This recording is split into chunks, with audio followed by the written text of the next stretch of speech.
Wow, Carla, I'm going to embarrass myself here. Could it be in the Indian Ocean? I don't think so. I feel like it's the Pacific. It's south of Hawaii, yeah? Like way south, but south of Hawaii. I don't know. I can't I've never been to Fiji. Okay, we need to get a globe stat. Welcome to Pennies and Popcorn, the show about real money lessons from the world of TV and movies. With your hosts, Carla Cash and Robert Davidson, a couple of personal finance geeks and movie lovers. Carla, can you believe it's almost Christmas time? It's the holiday season. So okay, I'm not going to sing, I promise. Please don't. Wow, that was bad. So we are starting our Christmas series here at Pennies and Popcorn, and our first episode will be Four Christmases. Yeah, as in the movie Four Christmases, not like we're having Four Christmases here, but yeah, the movie Four Christmases with Reese Witherspoon. 2008, Vince Vaughn. Mm-hmm. Did you know that apparently the two stars of the film, good old Reese and good old Vince, did not get along during filming? Apparently it was just like oil and water. He was just rolling up to set at the last minute, kind of hungover, wanting to just ad-lib everything. And Reese Witherspoon, true to her Elle Woods character, was apparently showing up like super put together, ready to rock and roll, knew all of her lines, and that just did not make for a great working relationship. Well, she's an Oscar-winning actress, and he's like the slapstick comedy actor from Old School. Yeah, that is correct. I can't argue with any of that. Yeah, it doesn't seem like they're going to be the perfect pair. Yeah, it's understandable. There are actually a heck of a lot of Oscar winners in this movie. Did you know that? So the whole Tim McGraw. Tim McGraw does make an appearance, but not an Oscar winner to the best of my knowledge. He might have won one. Yeah, I'm thinking no. Oh, no. But there are a bunch of Oscar winners. So the premise of the movie is you have these two people visiting all four of their parents in a single day. That's why it's called Four Christmases. And all four of the parents are Oscar-winning actors. So you've got Sissy Spacek, Mary Steenburgen, Jon Voight, and Robert Duvall. It's a pretty heavy-hitting cast from the parent side there. Yeah. What did Robert Duvall win an Oscar for? I have no idea. Gone in 60 Seconds? Was he in that? Good grief, what a terrible choice. I think of Robert Duvall, and I think of him as the reporter from The Natural. That's what I think of. Okay. I think of him as the body shop that they're taking all the cars to with Nicolas Cage, also an Oscar winner. Gosh, that's a depressing thought to think about. All right, well, let's take it back to this movie here. The movie also isn't that great, right? Yeah, Despite having this all-star cast with so many credentials behind their names, I don't think it was that great of a hit. It did okay commercially, but did you know it was written... our filming started in late 2007 when the 2007-2008 Writers Guild strike was happening. Oh, no. So maybe part of the reason this thing was so cruddy is that there was nobody around to revamp the script when they started directing it and decided it sucked. Yeah, well, that would fit. See, writers are important, people. Pay your writers. They had no one on staff to make changes. Yeah, that's not a good thing. Dislike. Okay, I have one last fun fact about this film. So, one of my favorite things is that in different countries and other languages, movie titles are often changed to better fit the culture of other places. Makes sense, yeah. So this particular movie was retitled to Anywhere ... except Amongst Family, which is basically the whole plot summary. I think we can just leave the plot summary there. Actually, it's a very misleading plot summary, right? Because it makes it seem like these people are not going to spend Christmas with their family. And what I remember from looking into this before is that a lot of other cultures like their movie titles to be super, super literal. So like Jaws. The Shark. Yes, it's renamed to The Shark. Because otherwise, how would people know the movie is about a shark and decide whether or not they want to go see it?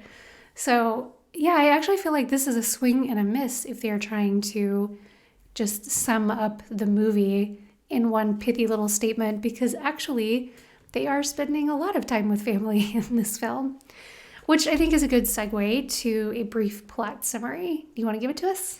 Well, I think, like you said, there's this couple Vince Vaughn, Reese Witherspoon, they're the main characters. They've been dating for about 3 years and traditionally do not spend time with their family around the holidays.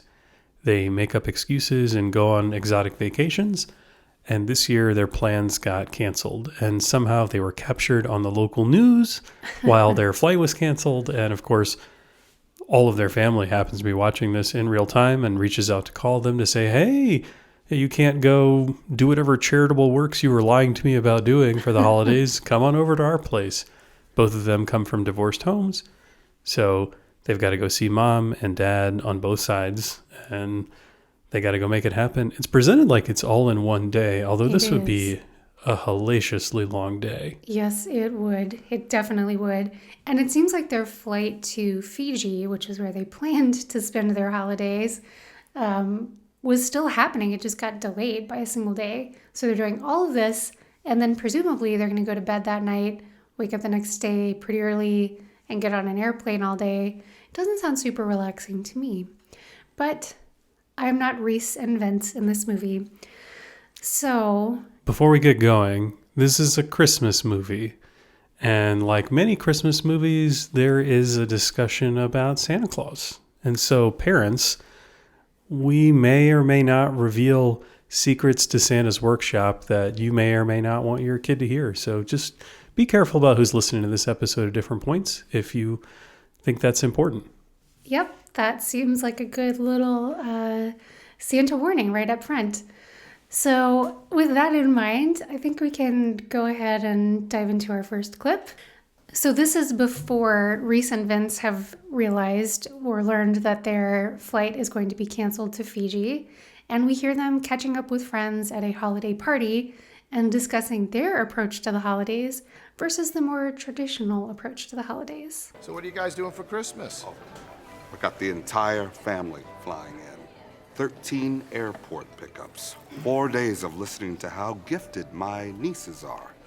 My brother thinks his daughter, the 4-year-old, is going to be the next Beyonce. I'm vacationing in tropical Albany this year with Trish's family. They got us a cot, which is awesome, but we'll probably end up sleeping on the musty couch in the basement with the cats, all 7 of them. Why do you guys put yourselves through that? It's Christmas, right? Don't you have to? We don't need to do it anymore. And we don't. We absolutely don't do it anymore. No, we're done. Why, what are you doing? We're going to Fiji. Yeah. Just the 2 of us. Fiji. Yeah. But don't you ever feel guilty? For taking a vacation on our vacation? No, not really. All right. Should they feel guilty for taking a vacation on their vacation? I mean, it is a really wonderful way to think about it if that's the way you're wired, because it's quite true. Your company oftentimes has gifted you some holiday time where they're saying you don't have to be here. Go use your time the way you wish to spend it. What's interesting for them is their families all seem to, if they can go visit all 4 of these families in one day, why do they need to do that? Definitely on Christmas. It is interesting. Yeah, I think that's a really good point. People tend to put so much pressure on the holidays specifically. But when we get right down to it, it's just one day out of 365 that we have in a calendar year. And if you can spend a lot of other quality time with your family, especially if they're right there, you can do this on weekends. And then it frees you up to use time off in a way that might be more valuable to you. So I think they're probably right in a lot of ways, especially for their specific situation, that they shouldn't feel guilty about it. Now, we learn that they don't spend any time with their families ever, despite apparently being within very close driving distance. So maybe they have reason to prioritize the holidays with family. It does take me back to my childhood, though, a little bit, so my dad is the oldest of 10 kids, and many of them live in the same city that they grew up in. And so we would come in from out of town, and we would often stay at my mom's family's place and do Thanksgiving lunch or, late afternoon, something over there. And then we'd go over to my dad's house or my dad's parents' house for dinner, and all of his brothers and sisters and their kids would eventually come over. But it was always interesting, the dynamics and what time people showed up and how to manage this, because there's different families to manage around.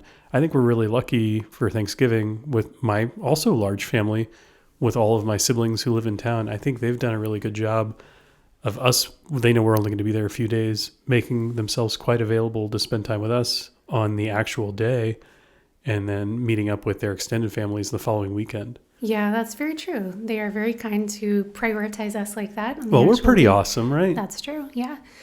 No, I think it's great to prioritize people during the limited time that you have them when you do live really far away. But again, I think their approach really does make a lot of sense. I just think they could use their time that they have in town with that family a lot more wisely. I mean, they've been dating for 3 years and nobody has met each other. Like this day that we see, everyone is meeting the significant other for the very first time.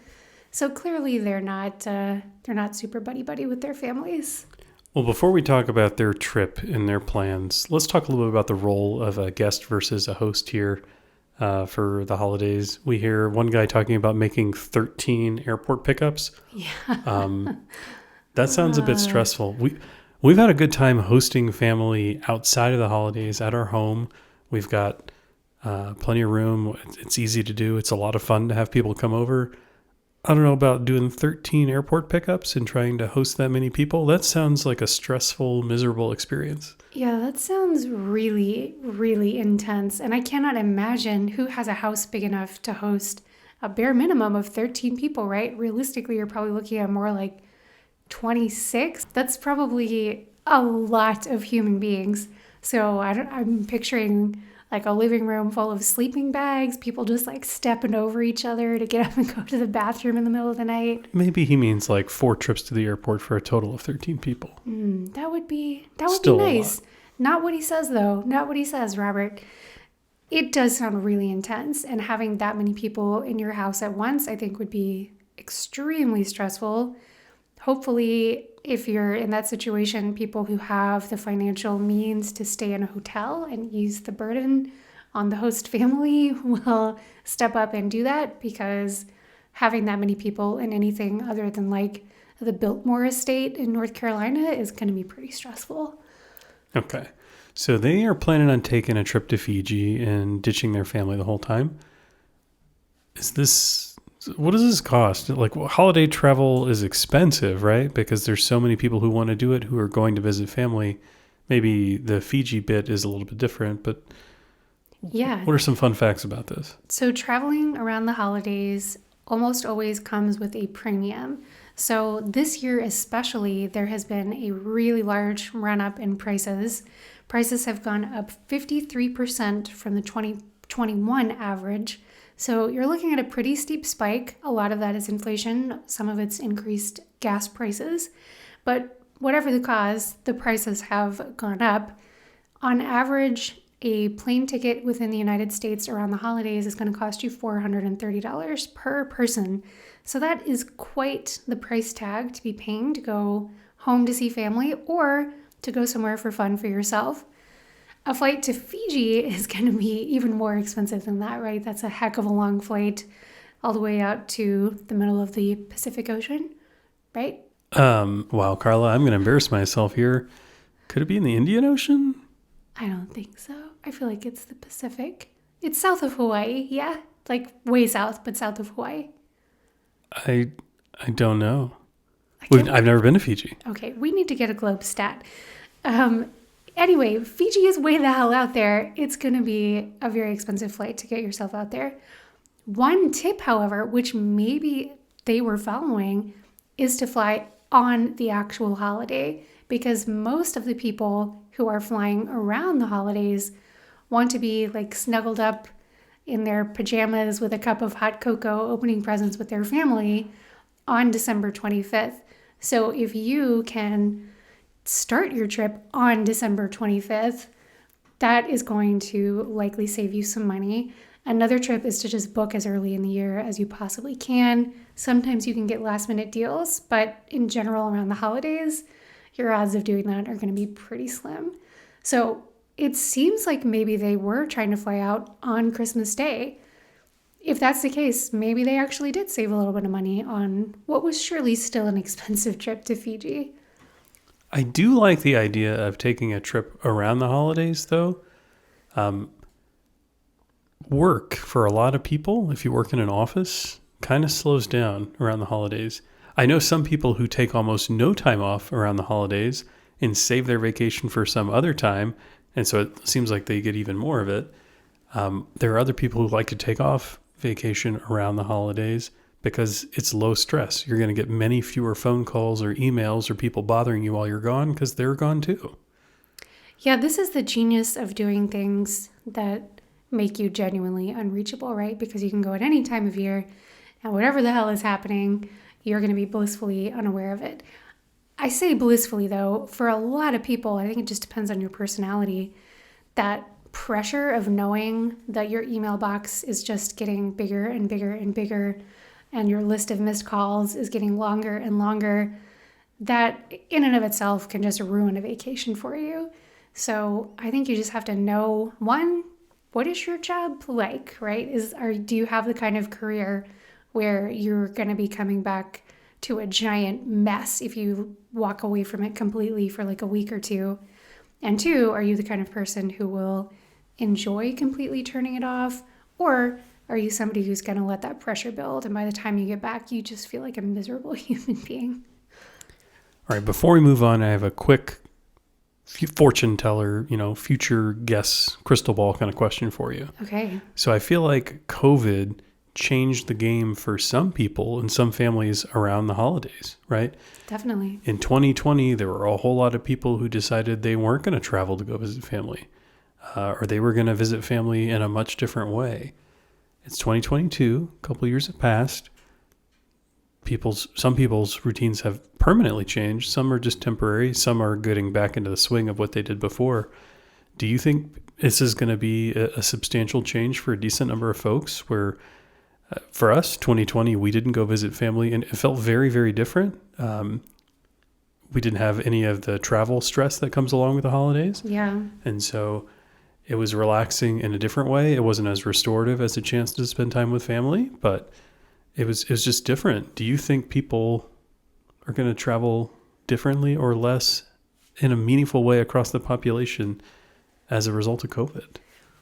Well, 2021 was definitely a lot better, right? We saw family in 21, and we've already seen family so far for Thanksgiving in 22, and we're going for Christmas and this year as well.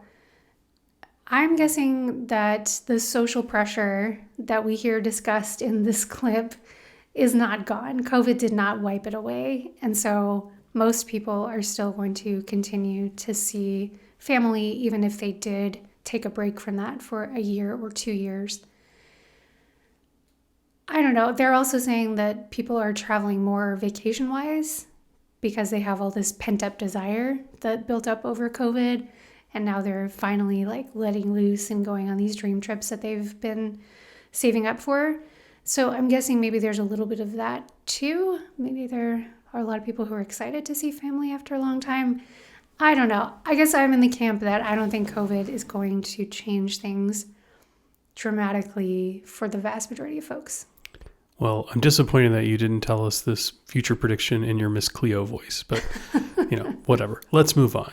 So our next clip is actually Vince Vaughn and Reese Witherspoon talking about their excitement for getting ready to go on this trip, right? It's about to happen. They're getting ready I think they're packing to go to Fiji or talking about making reservations for what they're going to do with their time.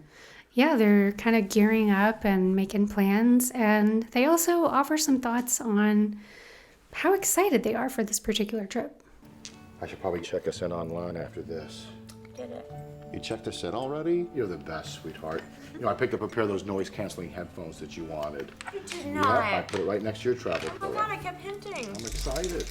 We should probably sign up for the scuba boat as soon as we get there because I hear it fills up really quick. Do you ever feel like we've been on this vacation before?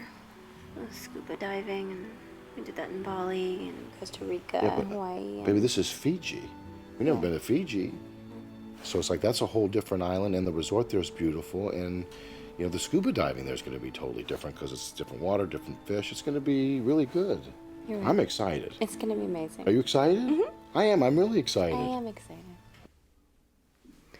Do you think she's really excited? Well, I mean, they are playing a very low-key game of backgammon, and she doesn't seem that into it. I think Vince Vaughn told her what move to make the previous turn. That's true. So maybe she's just being kind of passive-aggressive at this moment because she's like, dude, I know how to play the game. That could also be true. That's what I took from the scene. Yeah, my take is a little bit different. I feel like she doesn't sound very enthusiastic about it, right? She seems like this is almost a been there, done that kind of thing, even though she hasn't been to this particular location. It's just sort of a repeat of their greatest hits, and she's kind of ready for some new ones to be mixed in there. So I think this raises an excellent point for people who think that travel is kind of the be-all, end-all of life, especially folks in the early retirement community. They think of travel as this giant carrot that's dangling out there and something that they're going to just do all the time and enjoy all the time, and every day will be this amazing experience of swimming with the tropical fish and nothing will ever get to them ever again. And I think that tends not to be true for most people, and it sounds like it's not true for Reese Witherspoon's character. She feels like she just needs something a little bit more fulfilling than just swimming in a beautiful ocean every day. I get it. I definitely get it. So we had the lucky opportunity to travel for most of 2019, and we spent 9 weeks in Europe. By the end of those 9 weeks, Carla, I was kind of done with it. Yeah. I mean, it sounds so ridiculous. We were visiting beautiful places, eating at delicious restaurants, exploring all kinds of new sites, but at the same time, they all felt really similar and familiar, and there wasn't anything productive in the middle of it. By the time we were nearly done, I was definitely thinking, yeah, big deal, another 400-year-old church or painting from a Renaissance master. Whoop-de-doo. I think we did it wrong. We crammed way too much into too short of a time period, and we didn't give ourselves enough time to relax, enough time to have a routine where we could do things that make you feel like a sane, normal person. We exercised in that we walked all over the place every day, but we didn't have like let's just take care of ourselves and kind of take care of some business and have something challenging and productive to do for part of our lives and then go enjoy these lovely places for the other part. We definitely did not slow travel. We did the polar opposite of that. And I think fast travel can be really, really fun, but for us in shorter bursts. So 9 weeks of back-to-back-to-back super fast travel just doesn't give you the opportunity to fully soak in the environment that you're lucky enough to be in, right? So I think we didn't do it right. I would not change it if we could go back because we did get to see a lot of cool stuff. But I do think in the future, I want to travel differently if we have another chance to take long breaks like that. I want to spend big chunks of time in a handful of places. Well, I think what we did wrong is not enough engagement with the people. When I reflect on the pieces that I enjoyed the most, we had friends come and visit us on our journey, which was a lot of fun. We visited friends that we knew who already lived overseas. That was a blast. There were a couple of times where we stayed in hostels and we met people and had a really good time hanging out with them and exploring places together. I think the community aspect of it is a lot of fun, and I kind of suspect Reese Witherspoon and Vince Vaughn are going and kind of doing their own thing. Yeah, I completely agree with that. I think it's people over places, right? Because places can ultimately only offer you so much. People are an endless source of entertainment, of fulfillment, of connection, of joy. So finding ways to meet new people or going with people that you already really care about, that to me is another key aspect to really enjoying travel and getting the most out of experiencing a new place. Well, I think it's funny. So where did they say they'd gone snorkeling before? Hawaii, Costa Rica, and Bali. Yeah. Those are 3 places that have radically different cultures. Yeah. So I kind of wonder, they need to get their ass off the resort, right? I think they're going to some all-inclusive place, staying on the beach, doing whatever the hotel and vacation guidebook says that they should go do.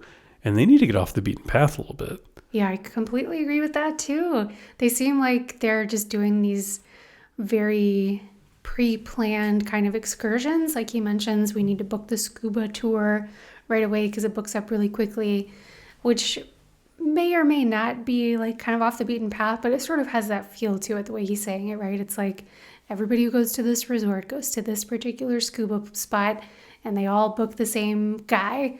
So it definitely has a feel of just a very, you like go here, pay your money to this person, have this experience, get them in, get them out, put them on the plane back home. So if that is the kind of vacation that they're having, that's definitely not going to give you that same level of connection with local people for sure, or the local culture too, right? You're just going to miss out on so much. So true. All right, well, let's progress forward in the movie. Their flight to Fiji gets canceled or pushed back to the next day. They're stuck going to visit their 4 families on Christmas. And the first house that they go to is Vince Vaughn's dad, Robert Duvall's house. We get to see Tim McGraw and Jon Favreau, his brothers, who are awful. Yeah, and there's a lot of violence. Yeah, before we get into this, Carla, so there's 4 different houses they go to. Which I want you to rank them. Like, which one would you most want to go spend a few hours on Christmas at? I mean, Sissy Spacek's character seems pretty fantastic, other than the fact that she is in a long-term serious relationship with Vince Vaughn's childhood best friend, which is a little weird. That's a little weird. They play Taboo there. They do play Taboo. I mean, anybody who's playing board games is the kind of house I want to go to on Christmas, right? So true. Taboo in particular is pretty, I think that's our all-time favorite board game. Yeah, I was really disappointed in Reese Witherspoon's performance. Vince Vaughn did not handle it well, but she really, sucked. She was terrible. Yeah, it was epically terrible. My favorite part from the Taboo scene is when, I guess it's the sister-in-law, Vince Vaughn's sister-in-law is giving clues to her husband. Jon Favreau. Yeah, and she says, it's the capital of China. And he says, Hong Kong. And she's like, yes. And that's, yeah, it's definitely not the capital of China. But it worked. So know thy partner. That is the rule of Taboo. All you have to do is get them to guess the right answer. Doesn't matter if it's actually correct. Well, we probably shouldn't throw stones. We don't know which ocean Fiji's in. That's true. And with that, let's roll clip number 3 at Robert Duvall's house. Gosh, wasn't it just so hard to find gifts under the $10 cap this year? The first gift is to Connor, The $10 what? and it's from $10 spending cap. Uncle Brad and his special friend Kate. And maybe this will make you think about being mean to your nice uncle after you see what he got you here. Go ahead, open it up. Dad. Yeah. What? Xbox? Whoa. This is awesome, man. Top shelf for you, pal. There was a $10 spending cap. How in the hell did you find an Xbox for under $10? Looks like somebody's trying to show off how much money he makes. Yeah. Or maybe someone's family didn't tell them that there was a $10 spending cap. Can we try to stay positive here? What's the problem? We're just trying to give some gifts to some children. It's Christmas. Let's keep the momentum going here. Okay, the next gift is to Cody, and this is from your dad, okay? I'm sure this is a good gift too, okay? Dig in there, tear it up. A flashlight? That's it? So good for so many reasons. I just love Tim McGraw's how did you find an Xbox for $10? That's amazing. That is an excellent line. An excellent This line. is well delivered. Yeah. So, lots to talk about. I think one of the main themes here is you've got very, very different levels of economic success. So Vince Vaughn, we learned through kind of a throwaway line, is a lawyer. We don't know what Reese Witherspoon's character does, but she has this sort of aura of being a successful professional. So maybe she's a lawyer too. Who knows? Anyway, it seems quite clear that these two together are making buku bucks. They live an extremely fancy lifestyle in San Francisco, which is a obviously very expensive place to live. So they must be bringing in a very hefty income. The brothers in this scene do not seem to be doing very well economically.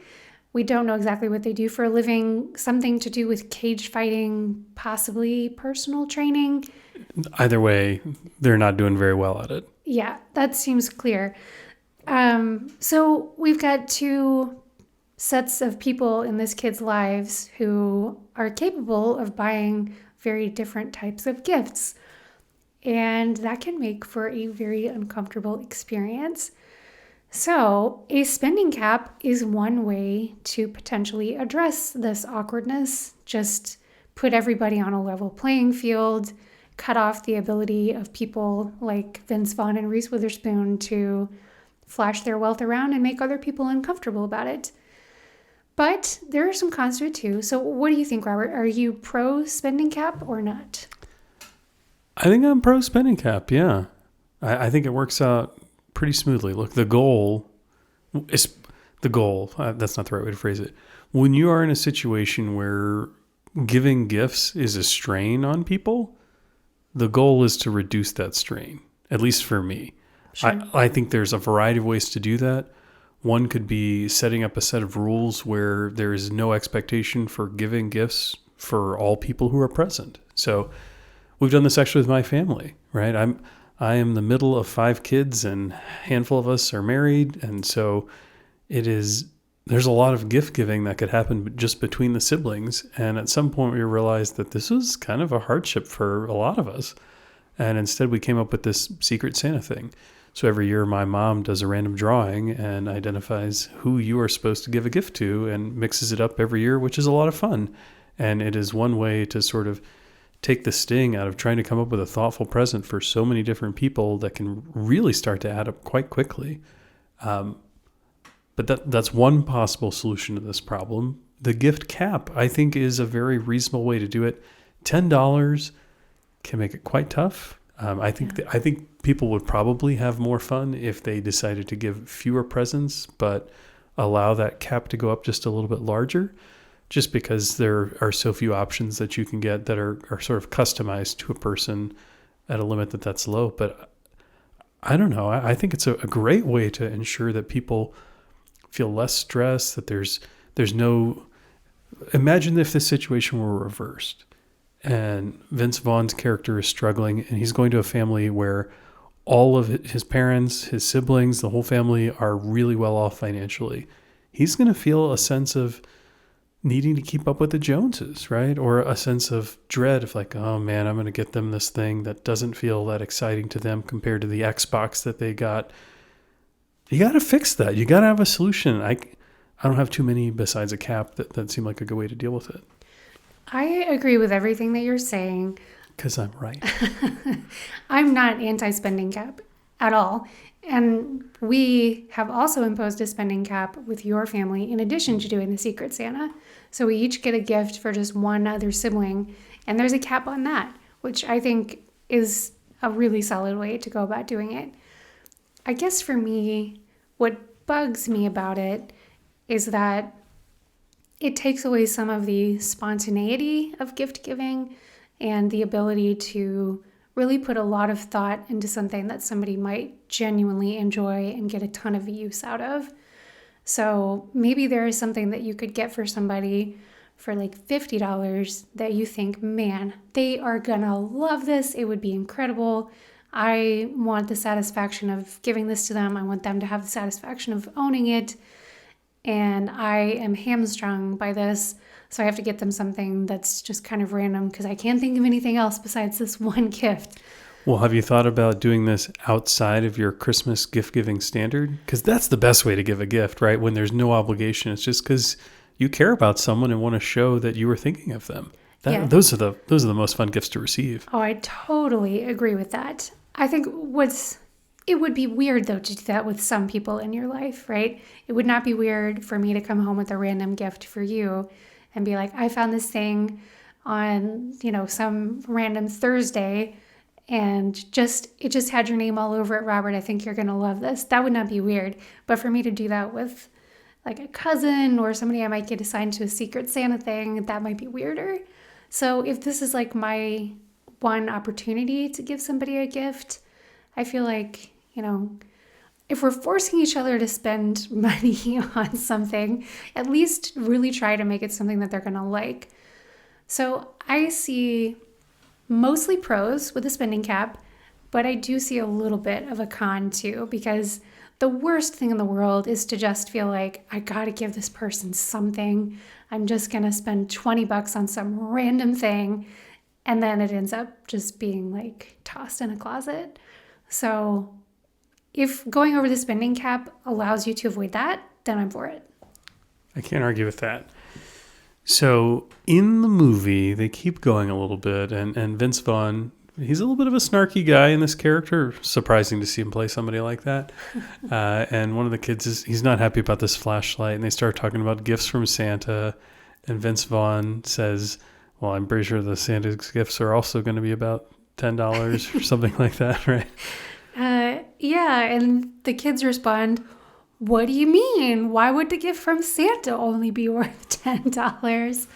So if it's not already obvious, this is where we're going to get into the Santa discussion, parents of the world. So there is a real good reason why Santa's gifts would also clock in at about $10. I don't understand. Am I going to have to break it to you? I'm going to have to be the one to do it? Okay. Robert, Santa Claus was actually your parents.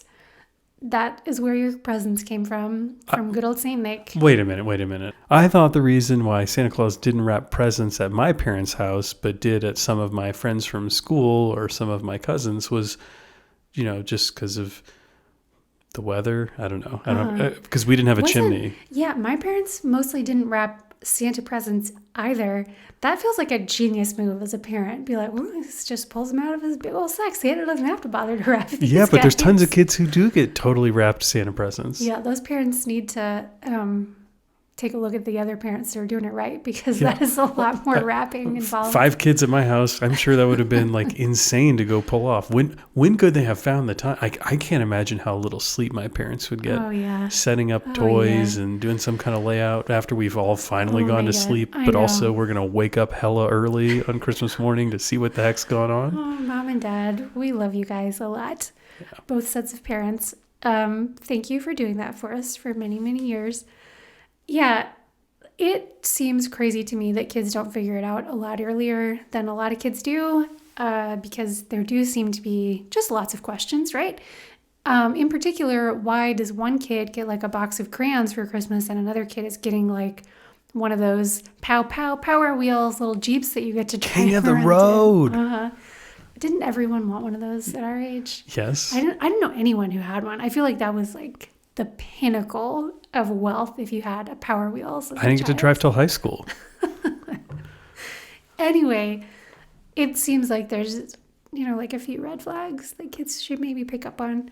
I have seen on online slowly burgeoning movement encouraging parents not to go put crazy expensive stuff coming from Santa, because it kind of weirds kids out when they go to school and talk about, well, what'd you get for Christmas? Mm-hmm. And some people are like, well, I got a new pair of socks, and that was a really wonderful gift, and it was a big sacrifice from their family to make that happen from Santa. Yeah. And somebody else is like, well, I got the newest video game system and a Power Wheels. Yeah. Right? No, I mean, life is just inherently unfair. It flat out sucks that there are kids who have these deep Christmas wishes and they just can't come true because of the situation that their parents are in, often through absolutely no fault of their own. So it is just plain unfair. There is no other word for it. Well, do you want to know my solution to this problem? I do. We need to kill Santa. Oh my God. We need to stop lying to our children and just get it over with.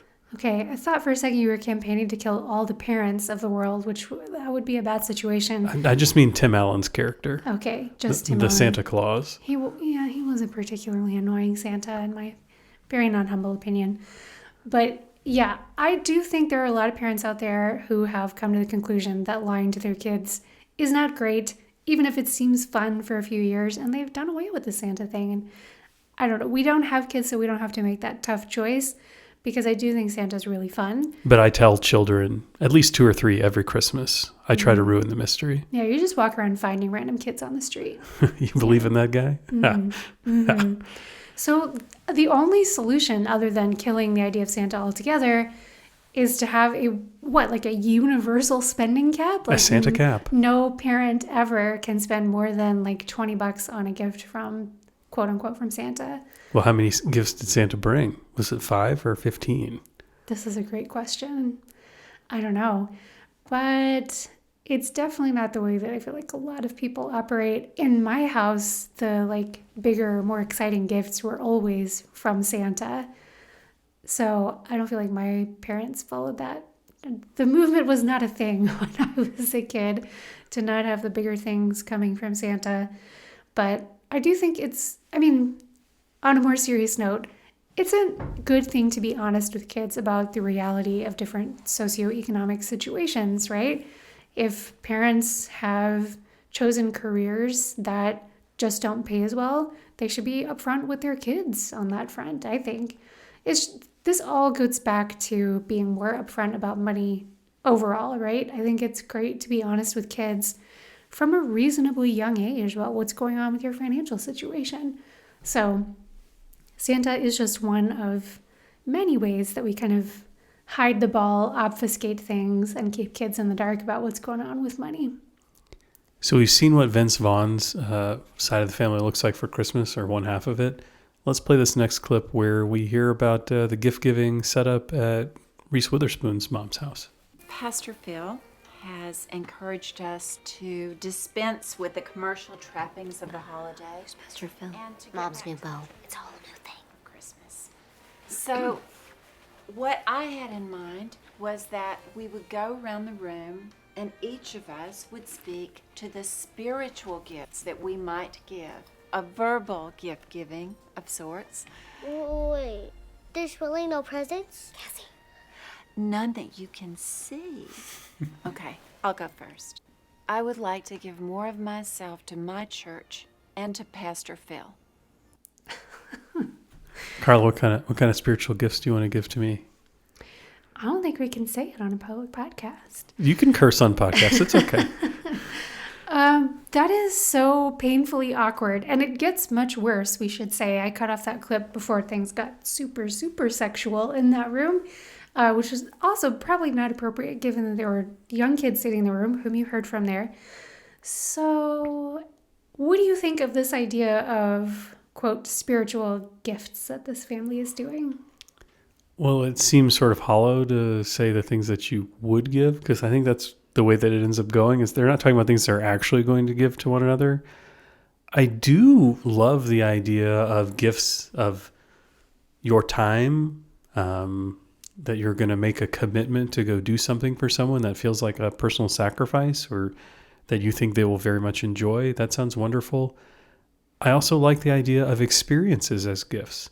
I think so often we invest heavily in things when, gosh, spending time with one another is one of the most precious things that we can have. And it doesn't matter whether that's an expensive gift, like giving people tickets to a Broadway show, and I'll go down to dinner beforehand, or something much more in reach, like, hey guys, 2 days after Christmas, we're all going to get together and go bowling and order pizza, right? Like there's a whole broad spectrum of ways to do that are going to be memorable and a whole lot of fun. And I think we often think only of something that you could buy on Amazon. I love everything about that.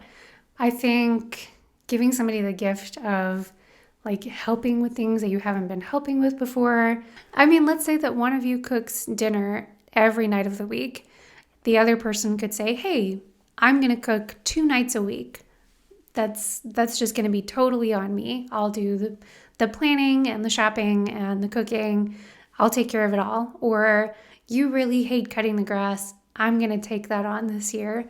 Just things that are really helpful to each other, I think would be really lovely. So I think giving each other the gift of like time commitments or commitments to change something about the way that you interact with each other or share life's chores is fantastic. The way that they're doing it seems pretty weird, and it does take a turn to the dirty side very quickly, but I do think it could be a really nice thing to do, to give each other commitment gifts. I think the experience thing can also be epically fantastic. I think for me, it's a little less enticing because there are so few experiences that I would be super jazzed about. I mean, when people talk about that It seems like they're usually talking about things like concerts, which most concerts I don't get that excited about. Well, and those are really expensive They're usually. so expensive. Or Broadway shows like you were talking about, things like that. I mean, there are things that I would enjoy, but they would just be so very expensive. Well, I mean, you could do all kinds of fun things. What if you say, hey, here's what we're going to do. I'm going to go rent a set of disc golf discs. I don't know if that's even a possible thing to go do. And we're going to go to a disc golf course and just fool around together. None of us know what the hell we're doing, and we're going to have a good time. Like, that's, you wouldn't maybe choose to play disc golf, but what about just the fun experience of trying something new together? That sounds like a great idea. I'm all for that. Also, that's a perfect segue into something that I was going to bring up, which is that I do think there are actual physical things you can give to people which translate directly into experiences that they can have over and over again for a really long time. So I think the perfect example of that is a very expensive example, at least most of the time, and that is a musical instrument, right? You are giving somebody the gift of an experience of learning, challenging themselves, playing with other people. Music is inherently an experience. So giving somebody the instrument with which to make that music is, in my opinion, like the best gift of all time. But obviously it doesn't work for everybody because not everybody likes to play music. So other things that would fall under this umbrella, things like board games, right?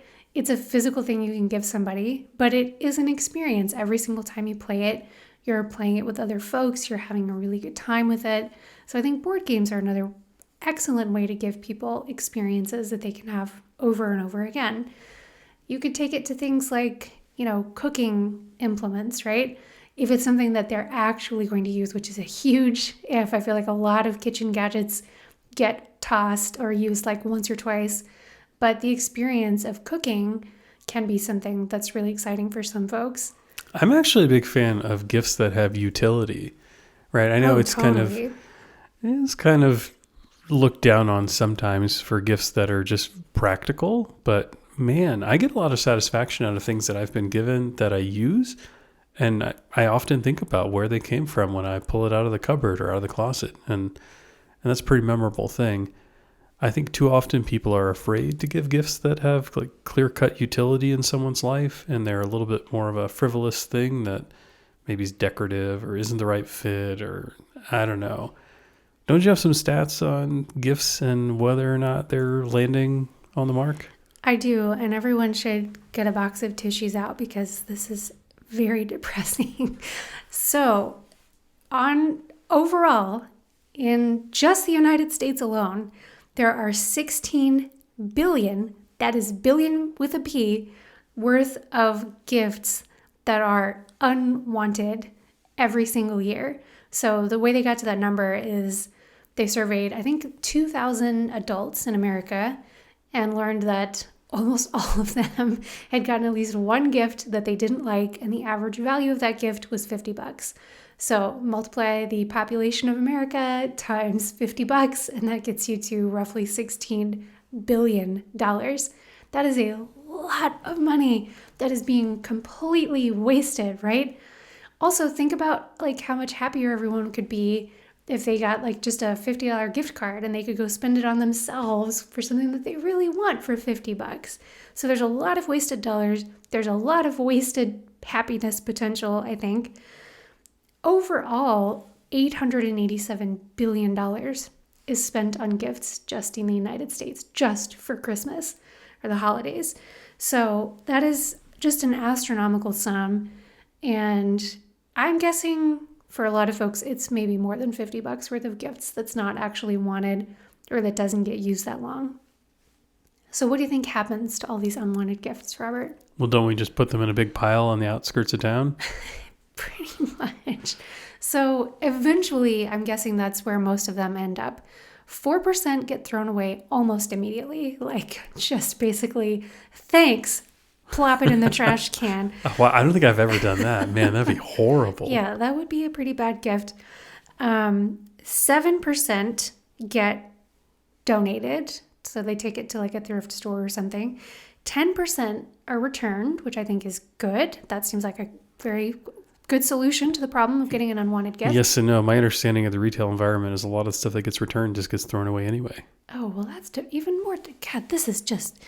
I've got the blues, man, the Christmas blues. Okay, so that only counts for like under 30% of all these unwanted gifts, which means the rest of them are probably just stuck in a closet somewhere and will eventually end up in one of these other categories, regifted, donated, or straight up in a landfill.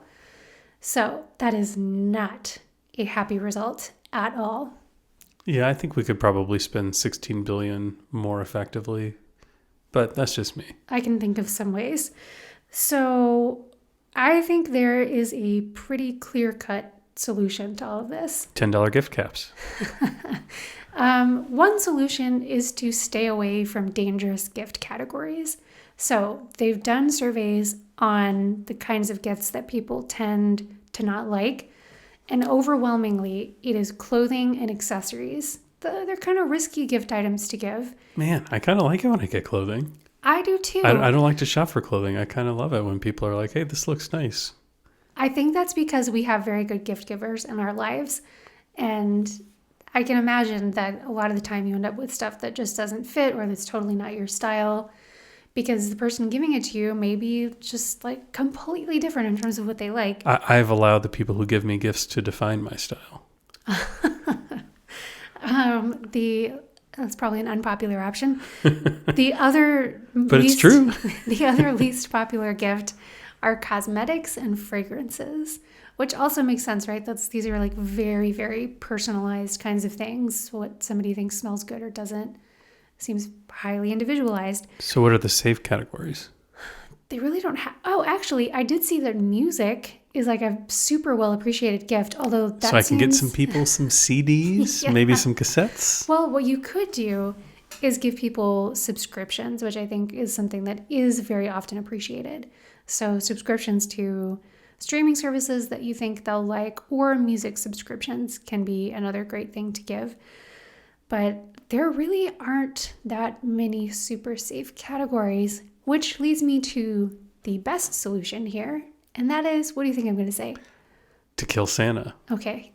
Barring that, what else do you think I'm going to say? I think you're going to suggest having an honest conversation with the people you care about in your life.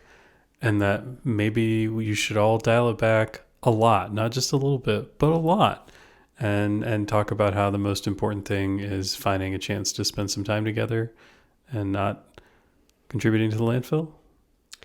No, that's very unreasonable. I was going to suggest that we increase the amount everyone spends every year. Not a cap, but a floor. Yeah, that's perfect. No, that is exactly what I was going to say. Just talk to each other, right? Be honest. So I was listening to a Hidden Brain podcast episode just this morning while I was taking our lovely dog for a stroll, and it was all about gift giving. And they were talking in the episode about surveys they've done from the perspective of gift givers and gift recipients. And we've all been on both ends, right? And what they found is that surprise is really highly valued by the gift giver, but not very valued at all by the recipient. The recipient would just much rather get something that they know they're really, really gonna love. And they talked about how the perspective of the giver versus the receiver are just kind of mismatched. So the gift giver is just focused on having like a really exciting whiz-bang moment of giving somebody something, right? You want that wow look on their face and, oh my gosh, I never saw this coming. I can't believe you did this. How did you know, right? That's the dream. We all want that. And I sympathize with it. It would be great if we could all peer into the minds of people secretly and figure out that one special desire that they would never bother to tell anybody. Except the data says we all kind of stink at that. We all suck at it. I mean, $16 billion. I feel like that's a conservative estimate. I think it is too. Of unwanted gifts every year. That is it's just silly. It's just plain silly. So we need to think about gifts more from the perspective of the recipient, right? Forget about that one moment when they tear open the paper Think about this thing being in their life for like years and years to come, right? You're giving somebody responsibility for owning this item. They've got to find a spot for it. They've got to figure out a way to utilize it to its fullest extent or not. And then it's just going to sit there and nobody's going to be happy about it. So think about things from the perspective of the recipient and just forget about those like 2.5 seconds that you have of reaction time.